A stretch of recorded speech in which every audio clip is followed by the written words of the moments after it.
Hello and welcome to Saurav's classes. Today we are going to talk about group discussion. I have been part of several GDs both as a participant as well as a moderator as part of my long career of 26 plus years. Was alumni of SPJN in the 2004 PGP batch and had been part of the panel for SPJN, I am Calcutta, I am Bangalore and others. Now let us understand what is a GD. A GD is not a debate. This is a common mistake that most participants make, that they try to take a side of the discussion or the topic, and this is not what is expected. So it's not.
And when you are listening, you have to keep eye contact with the team and not with the moderator.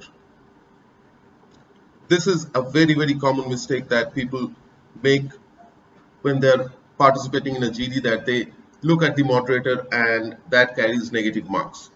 So teamwork is a very important thing. You also have to reciprocate with your team members.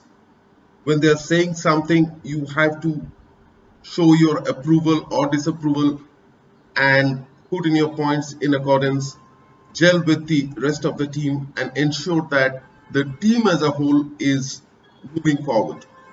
So teamwork comes next. Then comes your leadership skills. Now, how do we judge leadership skills in such a short time? Now, we do that by looking at a candidate and trying to see how well he's able to drive the discussion, whether he's able to collate the points as they're made and effectively give some direction to the team that yes, these are the points that have been tabled so far. So let's understand out of these what makes sense, what probably could be the impact, and are there any other points.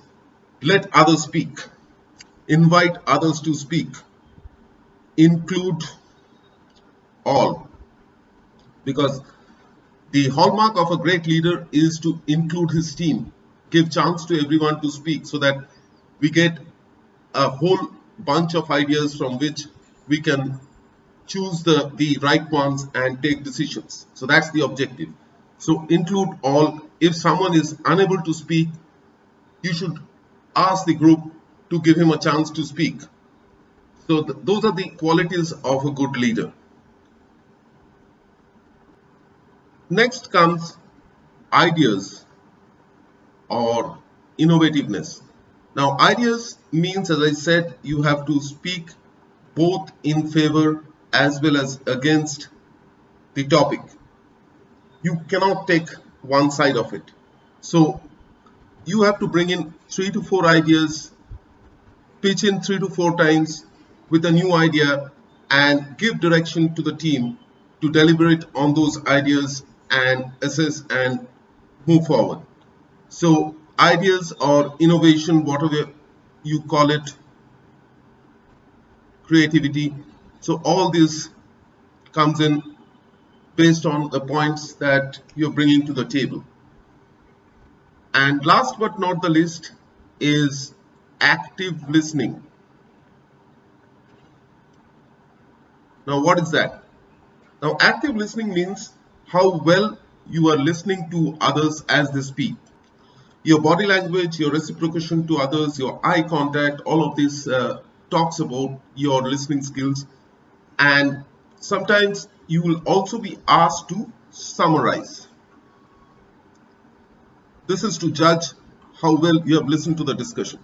So when you are asked to summarize, do not bring in your own points. Do not bring any new points. You have to present the summary of what has been discussed. So it should be like, today we had this topic and there was a passionate discussion around it, and these are the points that have been tabled. If you are able to conclude, you can say that yes, as a team we have concluded that this is how we should move forward. Or if you have not been able to conclude, you can leave it at that, saying that we have assessed and analyzed the points and we could not come to a conclusion, but we can take it forward in our next discussion. So something like that should be your summary. So when you're asked to summarize, you should present a summary, and in order to do that, you have to note down the points as they're spoken. So when you're participating in the GD, you should carry a pen and paper where you should note down bullet points of the discussion, which will help you to summarize the discussion. So these are the criteria on which you will be assessed or judged in a GD environment, and all of them carry 10 points each. Now, how do we score you? We will score you. Suppose your name is Akshay, and while you're speaking, while you're participating, there will be some tally marks given in each of the category or criteria, and each of these tally marks actually carries negative points, because when we notice something negative, we put down a tally mark against that criteria, and based on that we will score you like this, and the total will be your total score in the GD, and based on that we will be able to select the top 2 or 3 candidates. So this is typically how a moderator moderates a GD and takes decisions, and I hope this video would help you understand how you are scored in a JD and prepare accordingly. If you have any questions or doubts, you can post them in the comment section and we'll answer you there.